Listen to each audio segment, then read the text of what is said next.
Y nos quedamos en Romanos capítulo 2 y vamos a empezar con el versículo 1.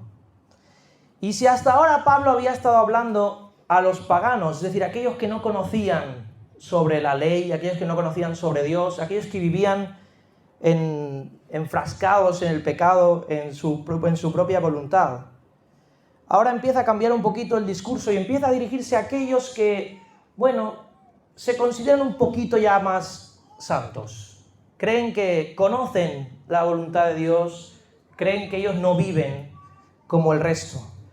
Y esto iría dirigido a aquellos que tienen esta típica frase de yo no soy como ellos. Cuando tú escuches a alguien que diga, no, yo no soy así, yo no soy como ellos, yo me dedico a vivir bien, yo no hago mal a nadie, yo intento vivir una vida justa y recta, yo no soy ni bebedor, ni fumador, ni maltratador, yo no voy robándole a nadie, no hago nada malo. De hecho, se atreven incluso a juzgar a aquellos, mira qué vida llevan, la juventud hoy está perdida. Estas típicas frases. Y Pablo empieza a hablar con este tipo de gente a partir del capítulo 2. Y vamos a ir leyéndolo y vamos a ir viendo de qué habla. Dice Romanos 2:1. Por lo cual eres inexcusable, oh hombre. Y quedaos con esta frase. Acordaros de que el pagano no tenía excusa porque tenía la creación. Ahora vemos que tampoco hay excusa. ¿Por qué? Oh hombre, quien quiera que seas religioso o no, tú que juzgas, pues en lo que juzgas a otro, te condenas a ti mismo. Porque tú que juzgas, haces lo mismo. Y fíjate que aquí está hablando de tú, está hablando individualmente. No se trata de un colectivo, se trata de que cada uno se examine a sí mismo, porque esto es individual. Tenemos que encontrarnos con la realidad de nosotros mismos. Y cuando alguien está juzgando a los demás, alguien dijo que cuando uno señala con un dedo, hay tres por lo menos, ¿no?, que te están señalando a ti. Y esto de juzgar es algo que solemos hacer con bastante frecuencia y de hecho demasiado a la ligera. Y hay que diferenciar, y voy a hacer un paréntesis para hablar del tema del juicio. La Biblia nos anima a poder juzgar los frutos y juzgar las cosas. Es decir, tú puedes juzgar si algo está bien o está mal. Tú puedes decir, no, esto no es correcto. Esta actitud no es correcta. Este hecho no es correcto, pero aquí estamos hablando de juzgar a personas. Y la Biblia nos anima a no juzgar. De hecho, en Mateo 7, 1 al 5 dice, no juzguéis y no seréis juzgados. Y la Biblia no se contradice, no es que aquí me dice que juzgue todo, el espiritual todo lo juzga, y aquí dice que no. ¿Qué está hablando? Yo puedo juzgar los actos. Puedo decir, oye hermano, oye hermana, esto no estuvo bien. O yo puedo ver algo en la televisión y decir, esto está totalmente mal. Pero no juzgo a la persona, no juzgo las intenciones, no condeno, no estoy señalando, no estamos llamados a eso. Y dice más, dice, con la misma medida que midáis, seréis medidos. Y me acordaba cuando estaba pensando en esto del rey David. Cuando Natán fue y le contó una historia de alguien rico que tenía muchas ovejas y fue y sacrificó la única oveja que tenía un hombre pobre. Y le pregunta al rey David y le dice, ¿qué haremos con este hombre? Y David muy a la ligera dice, ese hombre es digno de muerte. Y yo digo, los cristianos somos tan así tantas veces. ¿Sí o no? Vemos a alguien y dice, no, esta persona nunca jamás debería volver a predicar. Esta persona no debería ni atreverse a dar la cara en la iglesia. Esta persona debería irse al infierno. ¿Sí o no? Y hablamos así. Y de repente Natán le dice, ese hombre eres tú. Y ahí se le cayó la cara. ¿Cómo? Y entonces salió toda la luz. Y así nos pasa. Si nos diéramos cuenta de nuestra realidad cuando nos ponemos a juzgar tan a la ligera a otros, cuando de repente Dios nos pone el espejo así delante, uno se le caería la cara. Y diría, Señor, perdóname, porque yo soy igual o peor. Vamos a seguir. Dice, más sabemos que el juicio de Dios contra los que practican tales cosas es según verdad. Y aquí vamos a ver como un partido, como un hombre vs Dios, no sé cómo es en inglés, versus, lo he dicho bien, muy bien. Y el juicio del hombre se va a basar en una medida que uno ve, primero en apariencias, en aquello que se puede medir, en aquello que se puede ver, y segundo en base a su percepción y su propio razonamiento. ¿Y qué pasa? Que como mi medida no es justa y yo no soy justo, mi juicio no es justo. Primero porque no lo sé todo, porque yo no discierno todo, solo veo una parte. Y segundo porque yo no soy perfecto tampoco, por tanto mi medida, mi juicio no va a ser perfecto, no va a ser justo. Pero sabemos que el juicio de Dios sí que es justo, porque es según verdad, porque Dios sí que es justo. Y me venía la imagen de Jesús cuando la mujer adúltera fue traída y él dijo, el que esté libre de pecado que tire la primera piedra, y empezaron a irse todos y se queda Jesús solo con ella y le dice, mujer, ¿dónde están los que te condenaban? Y dice, ninguno quedó, Señor. ¿Y qué le contesta Jesús? Yo tampoco te condeno. Porque él sí podía. Porque Jesús sí era perfecto y por tanto su medida sí que es justa. Por tanto, dejemos que el juicio sea de Dios. No juzguemos nosotros, dejemos que sea Dios el que ponga la medida. Dejemos que sea Dios el que juzgue.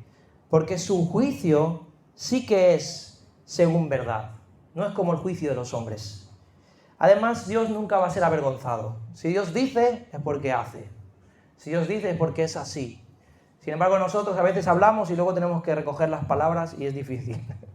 A veces emitimos un juicio y uno ya se da cuenta que la fastidió y ya no hay manera de tirar para atrás.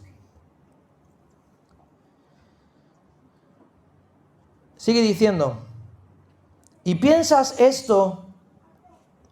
¿Voy bien? Me he saltado. ¿Voy bien, no?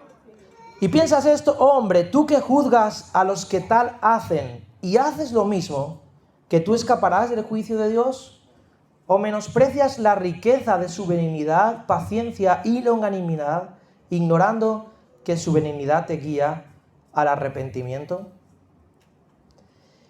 Y mira, la falsa superioridad moral, porque esto nos ocurre, esto es peligroso porque esta parte del escrito ya no va a los de afuera, a los paganos, va a los que sí que se creen que ya son justos, sí que creen que caminan bien.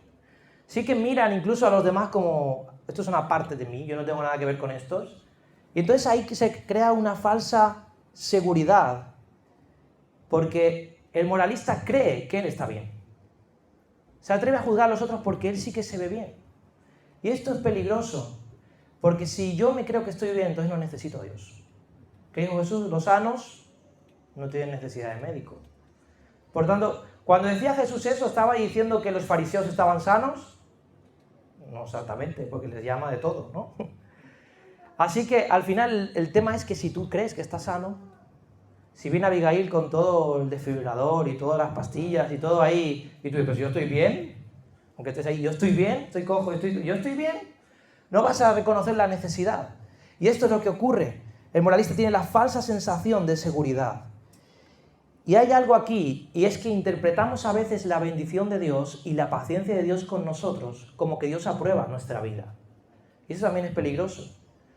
Hay cristianos que viven diciendo, no, pues si Dios me bendice, y mira, me dio el trabajo, y mira, yo estoy en la iglesia bien, incluso me han dado un ministerio en la iglesia, y yo prospero, y tengo la bendición de los hermanos, etcétera. Será que Dios bendice mi vida, pero si no estamos caminando como en rectitud, en fe, delante del Señor, no interpretemos la bendición o la paciencia de Dios con nuestra vida como una aprobación.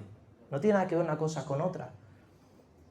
Dice la Biblia que Dios hace salir el sol sobre justos y sobre injustos. No podíamos decir, no, Dios me dio otro día, por lo tanto me está dando la bendición. No sería así.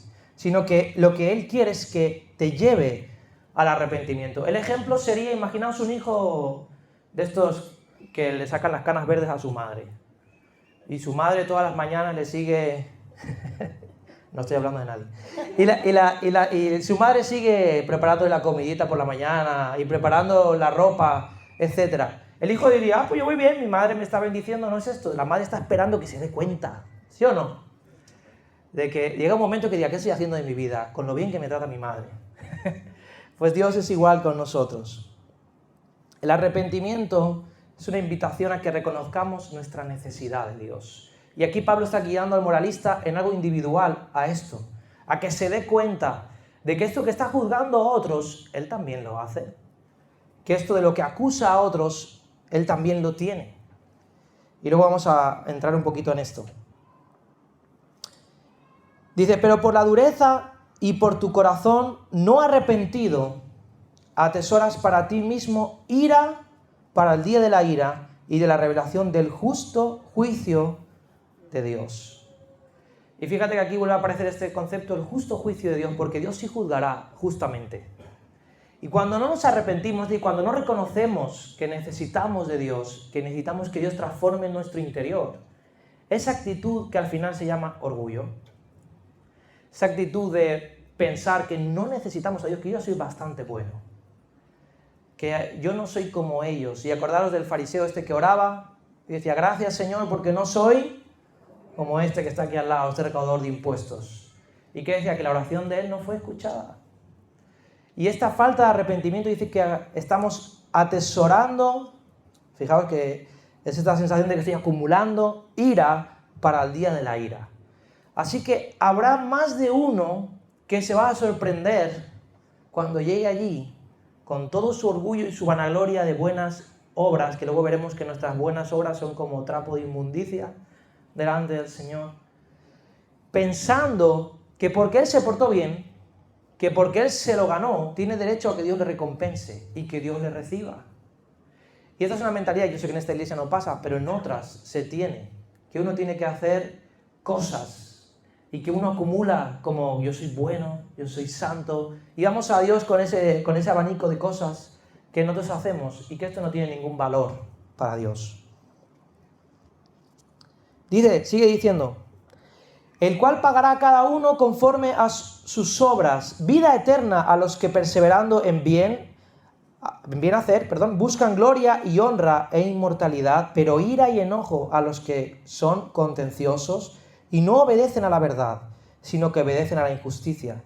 Tribulación y angustia sobre todo ser humano que hace lo malo, el judío primeramente y también el griego, pero gloria y honra y paz a todo el que hace lo bueno, el judío primeramente y también el griego.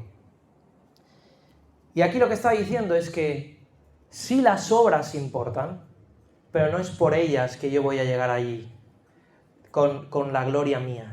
Voy a depender de Dios y luego va a seguir hablando y vamos a entrar en por qué dice que el moralista hace lo mismo que el otro. Vamos a aclarar este punto. Pero sí que va a juzgar mis obras. Hay cristianos que piensan también que se van al otro extremo y dicen, no, yo, gracia por gracia, yo llegaré al cielo y lo que haya hecho aquí no importa. De hecho, hay algunos que dicen, salvo siempre salvos, también lo he escuchado, no voy a entrar a discutir esta frase, pero sí el hecho de no importa cómo viva, y esto sí que es un problema. No se trata de hago lo que quiero y al final no va a tener importancia. Dios sí va a juzgar lo que hacemos, las obras. Las obras tienen que ser una forma visible de nuestra fe, tienen que ser consecuencia de nuestro amor a Dios. Sigue diciendo. Porque no hay acepción de personas para con Dios, porque todos los que sin ley han pecado, sin ley también perecerán, y todos los que bajo la ley han pecado, por la ley serán juzgados. Porque no son los oidores de la ley los justos ante Dios, sino los hacedores de la ley serán justificados. Porque cuando los gentiles que no tienen ley hacen por naturaleza lo que es de la ley, estos, aunque no tengan ley, son ley para sí mismos, mostrando la obra de la ley escrita en sus corazones, dando testimonio su conciencia y acusándoles o defendiéndoles sus razonamientos. Y aquí viene lo típico de ¿qué pasa a los que no conocen la ley? ¿Cómo viven? Bueno, hay una ley escrita en nuestros corazones que Dios ha puesto ahí y uno sabe cuándo está obrando bien y cuándo no. Y los que no tienen la ley, es decir, los que no conocen la palabra de Dios, serán juzgados en base a esa conciencia que Dios le dio de lo que está bien y de lo que está mal. Y los que tienen ley serán juzgados bajo la ley. Pero conocer la ley no te justifica, ni te hace bueno. Y aquí viene un poco y ahora luego va a entrar en este ego del que sí conoce y cree que eso le santifica de alguna forma. Yo conozco la Biblia, yo la estudio, yo incluso la comparto, y esto no es suficiente. Dice que son los hacedores de la ley, no solamente los que la conocen, sino los que la practican. Y me acordaba de cuando Jesús habla de el que edificó su casa sobre la roca o sobre la arena. ¿Cuál es la diferencia? Que los dos oyen, pero uno lo pone por obra y el otro no. El que edifica su casa sobre la arena no pone por obra las palabras de Jesús. Por tanto, escuchar las palabras de Jesús no es suficiente. No es suficiente con que vengas a la iglesia. No es suficiente siquiera con que leas la Biblia. Tienes que vivirla. Hay que ponerla en práctica. Y vamos a ver que aquí lo que Pablo quiere llevarnos es al hecho de que nos vamos a dar cuenta de que nadie lo estamos haciendo perfecto. Es imposible que seamos justos ni apliquemos toda la palabra de Dios. Pero el que quiere justificarse por la ley, si tú quieres ir ante Dios para decir, mira lo bueno que soy, tendrás que repasarlo todo porque no puedes fallar a nada. Porque el que ha fallado a uno de los pequeños, a toda la ley ha fallado. Y aquí está hablando que tanto a judíos como a no judíos, por tanto no hay diferencia para los hombres. Todos están bajo el juicio de Dios. No hay diferencia para Dios. Y sigue diciendo el 16. En el día que Dios juzgará por Jesucristo los secretos de los hombres, conforme a mi evangelio. Y fíjate, porque esto es interesante. ¿Cómo va a juzgar Dios a los hombres? Por Jesucristo.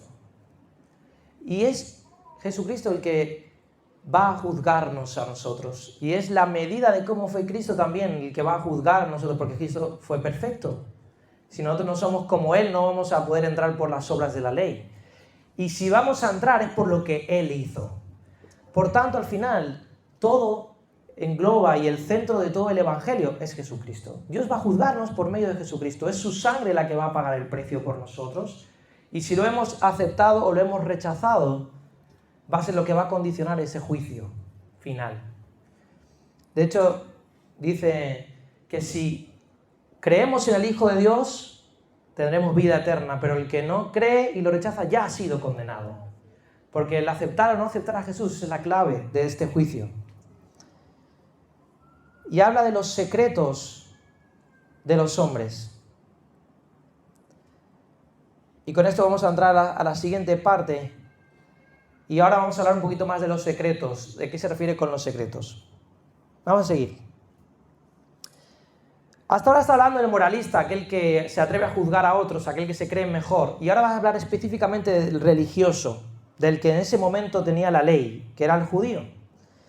Y empieza diciendo, he aquí, tú tienes el sobrenombre de judío y te apoyas en la ley y te glorías en Dios y conoces su voluntad e instruido por la ley apruebas lo mejor y confías en que eres guía de los ciegos, luz de los que están en tinieblas, instructor de los indoctos, maestro de niños que tienen la ley la forma de la ciencia y de la verdad.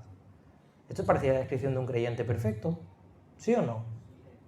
¿Quién no querría ser así? O sea, ¿quién no se sienta así con Dios, no? Sin embargo, dice, tú pues, que enseñas a otros, ¿no te enseñas a ti mismo? Tú que predicas que no se ha de hurtar, hurtas. Tú que dices que no se ha de adulterar, adulteras. Tú que abominas de los ídolos, cometes sacrilegio. Tú que te jactas de la ley, con infracción de la ley deshonras a Dios. Y aquí algunos dirían, ¿y cuándo he adulterado yo? ¿O cuándo he hurtado? ¿O cuándo he matado? ¿O cuándo he seguido a ídolos? Pero basándonos en... Y vamos a leerlo, busquemos Mateo 5, por favor.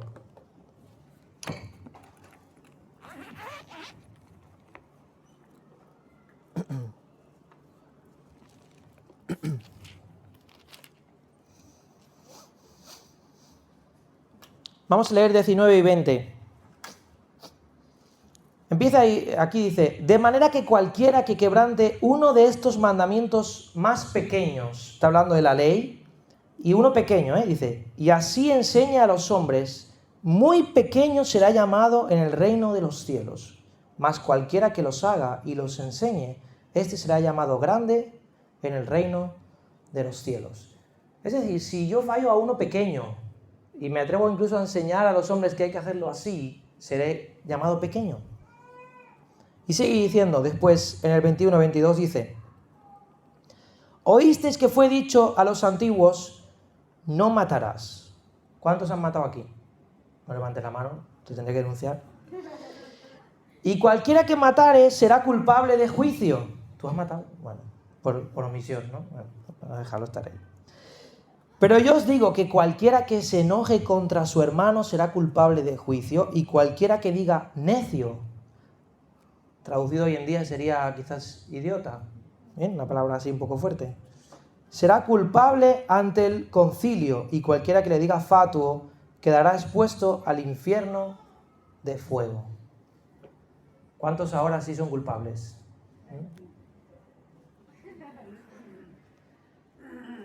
Es complicado salvar cuando Jesús empieza a ver que no se trata tanto del final, porque aquí Jesús está hablando de la intención del corazón. Y por eso quería volver cuando Jesucristo dice que juzgará los secretos de los hombres.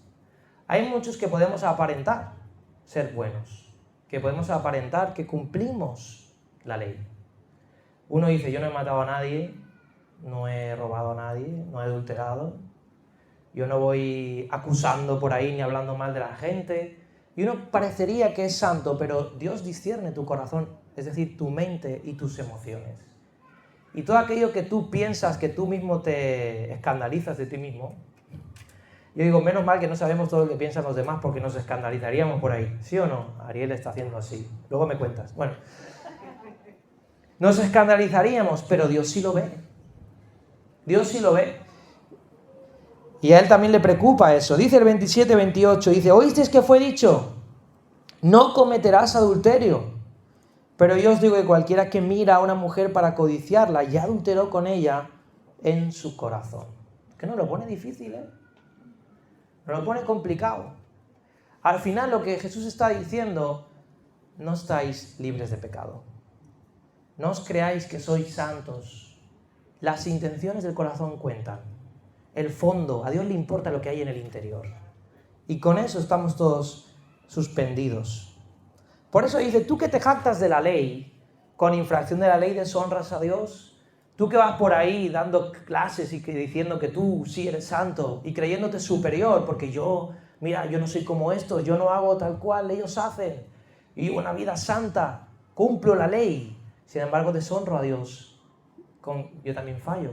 También, aunque sea invalido mandamientos pequeños en mi vida y al final estoy fallando al cumplimiento de la ley completo. ¿Quién no ha mentido? Nunca. ¿Quién no ha dicho algo tergiversado, manipulando un poco la verdad para no quedar mal? ¿Quién no ha codiciado, ha tenido envidia, se ha enfadado de más de forma que no era correcta? ¿Quién no se le ha escapado una palabra más alta que otra cuando no era debido? Etcétera. Así que nosotros que tenemos, y vamos a ponernos en el lugar, porque es muy fácil hablar de los judíos, pero vamos a hablar de los cristianos. Nosotros que tenemos el nombre de cristiano evangélico pentecostal, de Asambleas de Dios. El más alto honor, no, de verdad. Nosotros que tenemos este título y nos atrevemos a mirar a los de afuera y decir, yo no soy así. Yo tengo la palabra de Dios. Soy luz en este mundo, maestro de los que están ciegos. Y sin embargo, con infracción de la ley, también nosotros estamos suspendidos delante de Dios, porque ninguno de nosotros hemos cumplido todo esto. Y ahora quiero dejar el órdago a aquellos que quizás habéis nacido en la iglesia y sois hijos de cristianos, quizás nunca habéis ido al mundo, quizás nunca habéis vivido lo que se vive afuera, pero también vosotros necesitáis a Jesús. Porque ninguno de nosotros somos perfectos, aunque hayamos caminado bien. Yo nunca me fui al mundo como tal, como dirían, al mundo. Nunca fumé, nunca bebí, nunca robé, nunca he hecho nada de esto así gordo. Siempre fui un buen chico, pero era pecador y necesitaba a Jesús. Y me tuve que dar cuenta. Y Y aquí lo que Pablo está intentando llegar, está haciéndonos ver que aquello que nosotros nos vanagloriamos y aquello que acusamos, nosotros también fallamos. Y también somos culpables delante de Dios. ¿Se entiende? ¿Sí? Y ahora el 2.24 es un poquito más fuerte incluso. Dice, porque como está escrito, el nombre de Dios es blasfemado entre los gentiles por causa de vosotros. Y esto también pasa. Hay mucha gente ahí fuera que no quiere saber de Dios por culpa de cristianos evangélicos. Es triste, pero es así. Hablan mal de Dios por cómo nosotros vivimos, nos comportamos y hablamos. Por las actitudes que demostramos tantas veces. Por las peleas y la desunión que tenemos entre nosotros. Y ellos ven y dicen, pues estos son los buenos. ¿Cómo será Dios si permite esto? ¿No? Y estos van de santurrones queriendo enseñarnos cómo es la vida y la verdad. Y mira cómo viven. Y esto era para los judíos en la época, pero no lo podemos aplicar a nosotros. Así que aquí vamos a dejar el paréntesis, cuidemos nuestro testimonio. Cuando tú salgas de tu casa, sé muy consciente que la gente te mira. Y que si tú dices que eres cristiano, tendrás que vivir como tal. Imaginaos al embajador, no sé, al embajador de España en otro país, que le faltara el respeto, que hablara feo, que tal, bueno, hoy en día hay algunos políticos por ahí que no son muy, ya sabéis todos de quién hablo, pero no son muy buen ejemplo. Pero un político o alguien que está representando un país tiene que ser respetuoso, tiene que saber hablar, tiene que dejar en buen lugar a su país. Si no, todo el mundo va a decir, mira, estos españoles que se creen. Pues igual, nosotros somos representantes del reino de Dios aquí en la tierra, embajadores de Cristo, templo del Espíritu Santo.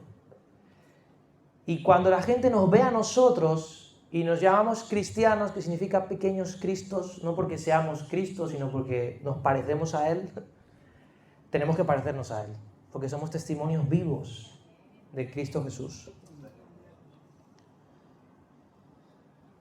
Sigue diciendo, pues en verdad la circuncisión aprovecha si guardas la ley. Y eso está hablando, en el Antiguo Testamento había un pacto entre Dios y su pueblo, que era que se circuncidaban, quitaban el prepucio, se cortaban un trocito de ahí del miembro varonil, con un compromiso delante de Dios y que le pertenecían. Y ellos se jactaban de eso, yo soy circuncidado. Y aquí Pablo está diciendo, ¿de qué sirve que tú tengas la apariencia física si no la cumples después la ley? Si no vives como tal. Dice, pero si eres transgresor de la ley, tu circuncisión viene a ser incircuncisión. Y esto parece un trabalenguas, pero esto va así. Si pues el incircunciso guardare las ordenanzas de la ley, ¿no será tenida su incircuncisión como circuncisión? Y el que físicamente es incircunciso, pero guarda perfectamente la ley, te condenará a ti, que con la letra de la ley y con la circuncisión eres transgresor de la ley. Y vamos a traducirlo a la época moderna, a Esperanza Viva del 2026. Si tú, que tienes apariencia de cristiano, que vistes como cristiano, vas a la iglesia y levantas las manos, que te sabes todas las canciones, que llevas la Biblia bajo el brazo así, grande, con letras gigantes para que se vea. Si después no guardas la ley, incluso aquel de fuera, que quizás no es nadie, pero que con su vida está guardando los mandamientos de Dios, te avergonzará a ti y te va a juzgar.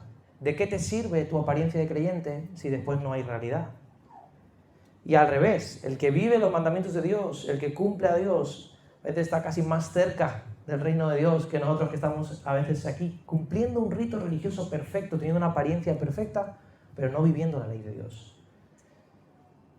Y esto que estamos viendo aquí, estamos hablando de la condenación. Acordaos, Romanos una mano, lo primero era condenar. Todo lo que estoy diciendo es condenación. Estamos en esta etapa, porque Pablo nos quiere llevar a un punto, y es que todo el mundo tenemos que decir, mía culpa. Lo siento, Señor. No llego. El arrepentimiento es la base. Pablo todo esto lo hace no para que vayamos a casa llorando, me voy al infierno, sino para que diga, Señor, te necesito. Noemí se alivia porque ya estaba preocupada. Es para que vayamos a decir, Señor, te necesito. Lo que importa es vivir la esencia de la circuncisión, no la apariencia. Y mira, la apariencia importa, sí, claro que sí, pero la esencia es más importante. ¿El anillo importa? Sí, pero es más importante la fidelidad, ¿no? ¿De qué sirve que lleve el anillo y no sea fiel? A que me lo puedo quitar, pero si soy fiel estoy cumpliendo el propósito del anillo, ¿no? Pues es así. ¿De qué sirve que vaya a la iglesia evangélica, que parezca cristiano, pero si no vivo, mejor que viva? Y que la apariencia sea una consecuencia de vivirlo. Seguimos. Vamos terminando. Pues no es judío el que lo es exteriormente, ni es la circuncisión la que se hace exteriormente en la carne, sino que el judío es el que lo es en el interior, y la circuncisión es la del corazón, en espíritu, no en letra, la alabanza del cual no viene de los hombres, sino de Dios. Y por tanto aquí volvemos a enfocar en lo mismo. Lo importante está en el corazón. Que mi corazón sí esté sellado por el Espíritu Santo, que mi corazón sí le pertenezca a Dios, que el que esté sentado en el trono sea Jesús. Y esta es la circuncisión que vale. Y fíjate, la alabanza del cual no viene de los hombres. No se trata de que los demás me vean como alguien bueno. No se trata de que los demás digan, mira qué bueno es, qué grande, qué bien vive, sino que viene de Dios. Escuché una frase que no sé quién la puso, pero la vi en un estado. Pero el que realmente está enfocado en hacer lo que tiene que hacer, en lo que Dios le pide, no está enfocado en las apariencias, no le da tiempo a estar aparentando nada. Vive su realidad y refleja lo que hay. Y si hay luz, reflejará luz. Pero que está enfocado solamente en guardar las apariencias es porque no hay tanto en lo que está enfocándose en la realidad de lo que vive.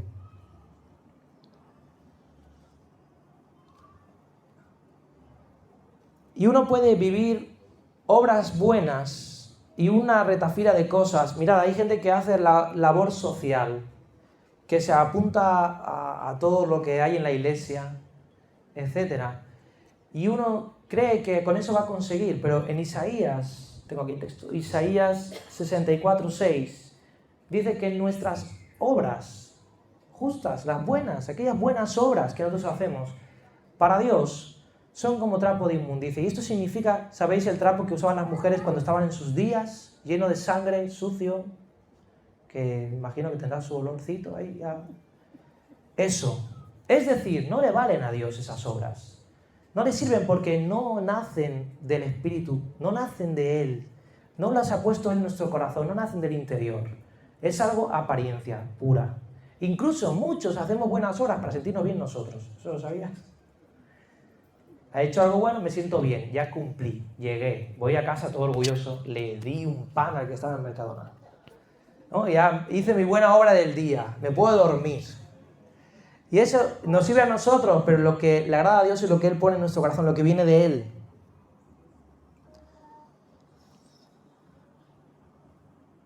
Y aquí acabo. Cuando veáis a alguien que juzga mucho a otros, a las personas, y que tiende a excluir y a juzgar y decir, este no, el otro tampoco, etc. Aquí pueden pasar varias cosas. Una, es un cristiano sincero, pero le falta aún madurar. Dos, ni siquiera es cristiano.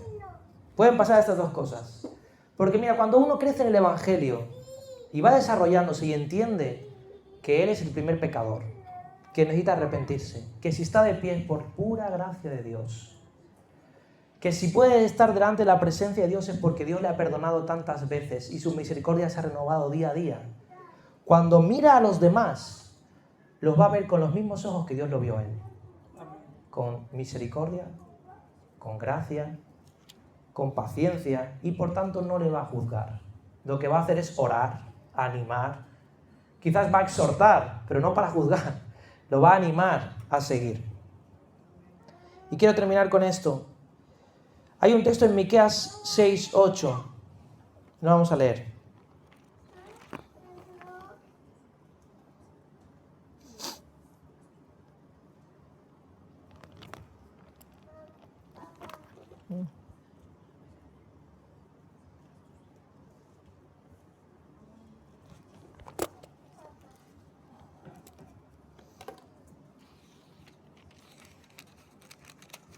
capítulo 6, versículo 8.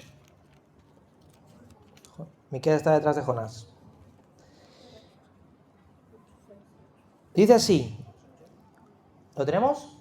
Miqueas 6, 8. Dice, oh hombre, él te ha declarado lo que es bueno. ¿Y qué pide Jehová de ti? Y esto hay que retenerlo porque esto es lo que pide Dios de nosotros. Dios nos ha dicho ya lo que es bueno y esto es lo que pide de nosotros. Y dice, solamente hacer justicia. Ese es el primero. Y esto significa andar bajo los mandamientos del Señor. Caminar como Dios nos pide. Conocer su ley y aplicarla. Preguntarle, ¿qué es lo que te agrada a ti? ¿Cómo puedo caminar de manera correcta? Y caminar de esa manera. Eso nos lo pide Dios. Número 2. Amar misericordia. ¿Y por qué voy a amar misericordia? Primero porque la necesito yo. Y esto es muy, muy importante que seamos conscientes. Es decir, no va a haber orgullo, no va a haber vanagloria, no va a haber jactancia. Es misericordia lo que yo necesito todas las mañanas para poder seguir levantándome. Y por tanto voy a amarla y la voy a compartir, porque los demás también necesitan la misericordia de Dios y la mía. Así que voy a amar misericordia. Y número 3, y humillarte ante tu Dios. Es decir, una actitud humilde. ¿Y sabes lo que es alguien humilde? Alguien que reconoce que no ha llegado aún a la talla, que necesita seguir aprendiendo, que necesita que Dios siga obrando. Y estas 3 cosas tienen que estar en la vida de un cristiano y se tienen que ver. Tiene que haber un caminar en justicia y tú tienes que ver los frutos de su caminar. No va a ser perfecto, pero va a estar en ese camino de perfección, mejorando cada día, intentando aplicar la ley de Dios y si se cae, se levanta y vuelve a caminar. 2, misericordia, que la necesitará cada vez que caiga y la va a dar a los demás. Y 3, esa actitud de humildad. No creyendo que ya, yo tengo 20 años en la iglesia, ya no me vas a enseñar nada. Yo ya no necesito más estudios bíblicos, ¿para qué? Si ya me sé la Biblia, ya leí 20 veces, ya hice teología cuando... No, una actitud de humildad ante Dios, de seguir, que necesitamos que siga hablando, obrando nuestras vidas, necesitamos que Él siga haciéndonos crecer.